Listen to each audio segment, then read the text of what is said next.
Get a £5 free bet every week with Offer Club from William Hill. Simply stake a total of £20 or more across the week on pre-match football accumulators with 4 or more selections, and you'll get a £5 free bet on the Friday. Join William Hill Offer Club on mobile or online now.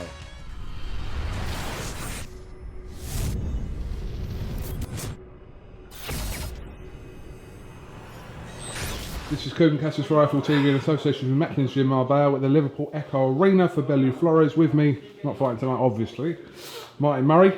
Hey mate. How are you, mate? All right? Yeah, good pal, good. You got a cold? I'm just getting rid of one now. So I've had a couple of days off training. Started last week, I've had a few days off, started back yesterday mate, so just getting rid of it. 12th of November, yeah. Monte Carlo, the rematch is on. Yeah. It's the fight you want to sort of obviously put right? Made up with a fight. I thought I won the first fight, but looking back in hindsight, I left it a little bit too close to call in Germany. There was things I did that I didn't need to do, which I'm obviously not going to do this time. But I know where I went wrong, even though I did think, even though I did thought that I won. And yeah, mate, obviously I'm going to put it right this fight. Looking forward to it. It's a big fight, which is what I need now at the minute. Starting, going to be honest with you, starting training this camp has absolutely killed me more than ever before. My motivation's been at an all-time low. I've really, really struggled. And it took me about 3 weeks before I turned a corner and was looking forward to going to the gym. So yeah, I don't think I'd have had the motivation if I'd have been coming back fighting in a, no disrespect, but in a shitty 6-rounder. Do you know what I mean? So coming straight into a big fight, into a 12-round fight against a top fighter, it's unfinished business. It puts me straight back in mix with a win, a world title eliminator. So yeah, I mean, I'm looking forward to it. It's at super middleweight. I would consider going back down if the fights were there at middle, but I just can't seem to get them. So the fight's coming in for me at super, and I'm taking them. Did it take you a little while to get over that Groves defeat, or not really? What it was, 4 weeks before I fought Groves. Listen, I'm not making any excuses, but this is the truth. 4 weeks before I fought Groves, I was flying at gym. Everything was going bang on.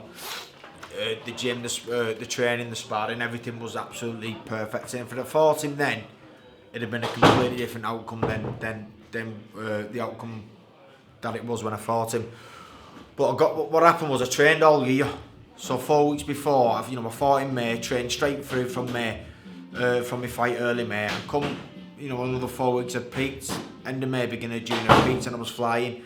And I just ended up getting ill, and I never had any days off, and I trained straight through it, and I took a course of antibiotics and then trained through that and then took another course, finished it Wednesday before the fight. So when I fought, I'm going round the houses here, but what I'm trying to say is when I fought, I was shocking. Do you know what I mean? There was nothing there in me. I did nothing for the first half of the fight, just because I just felt flat. I was overdone, I was overtrained.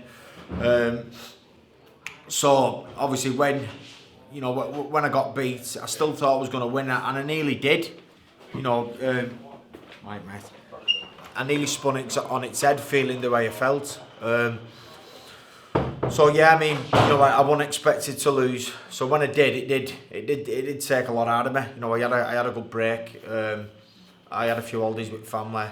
A trip away with lads. Did loads of stuff. I had a good few months out, and I knew obviously the Monte Carlo date was coming, so I had to force myself to go back to the gym. So the motivation, it was tough, and the loss to Groves did take a lot out of me. Obviously, your goal is still to win that elusive world title, and a win over.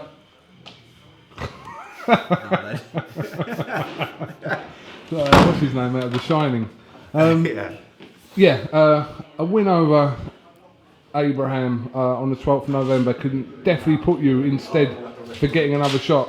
Yeah, what's happening, mate? How are we doing? You alright?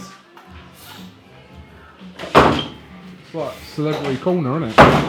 Adam Booth there, Daniel Moore there.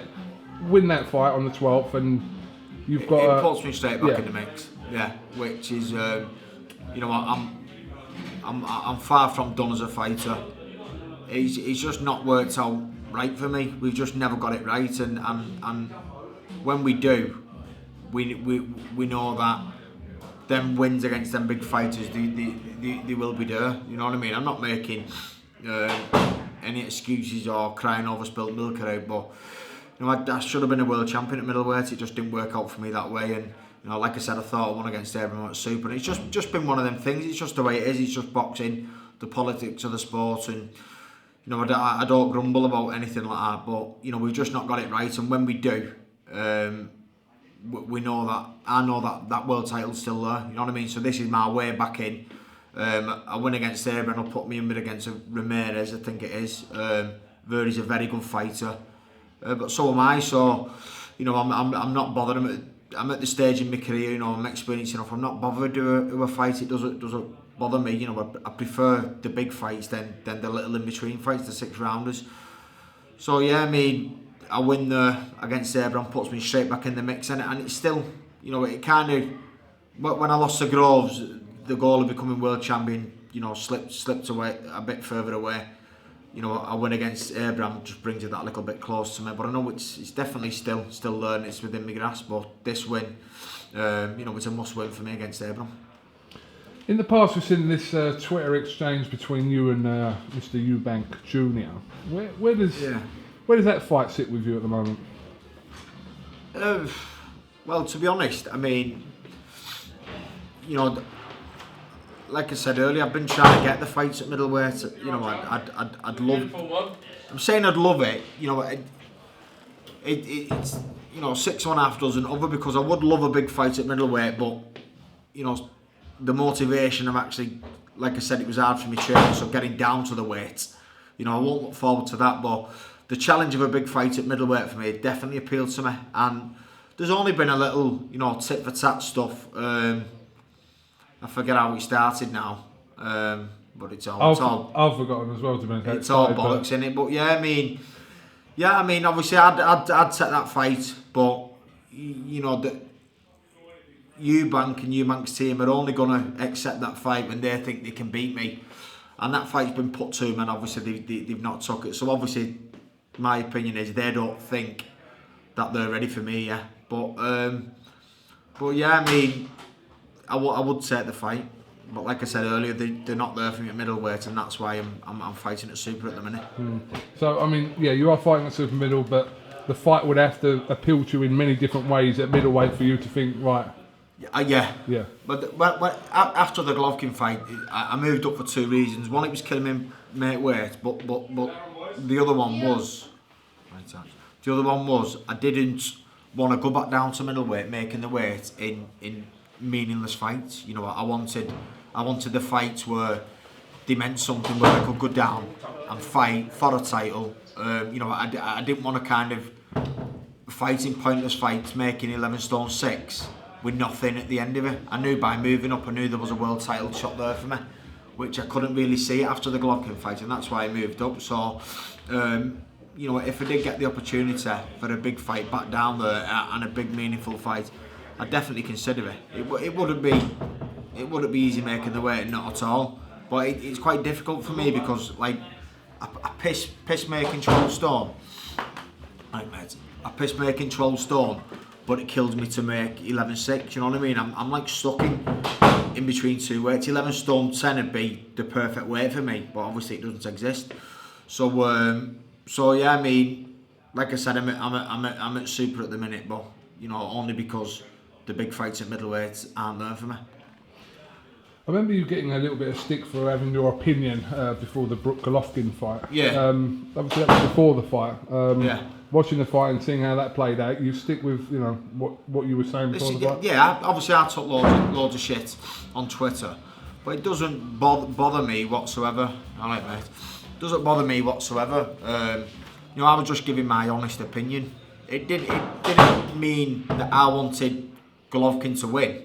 You know what I mean? I was just giving my honest opinion. I fought the guy. I know how good he is. I give Kell-Brook 5 or 6 rounds. You know what I mean? It's not like I wanted him to go out there and get absolutely battered and beat within that time. I was just asked what I thought, and I thought 5 rounds, 6 max, and obviously that's the way it panned out. But that's, you know, I was asked about the fight, and full credit to Brook. You know, it was a win-win for him. He got to keep his belt at welterweight. You know, he was getting paid well for it, and all he had to do was go in there and have a good go, and he did that. And he come out of it. You know, was it end of 5th round? He pulled him out, but he had a good go and he come out of it with credit. So it was a win-win for him. Absolutely. If you want to be the best, you got to go in there with them. And that was it. It's something that you know more than anyone as well. That's it. Yeah, them challenges are there. You've got to take them, and he did. And you know, if you want to be a great fighter, they're the type of people you've got to beat. I'm going up 2 weights. I know he's big for a welterweight, but going up 2 weights and fighting him, you know what I mean? Full credit to him, and hats off to him. All right, well, listen, Martin, thank you very much for talking to iField TV. I'm sure we'll catch up with you ahead of Monte Carlo on the 12th of November. Yeah. So, yeah. Cheers, mate. Nice night off watching boxing tonight. Yeah, good to see you, mate. You too, mate. Thank you, Martin. Cheers.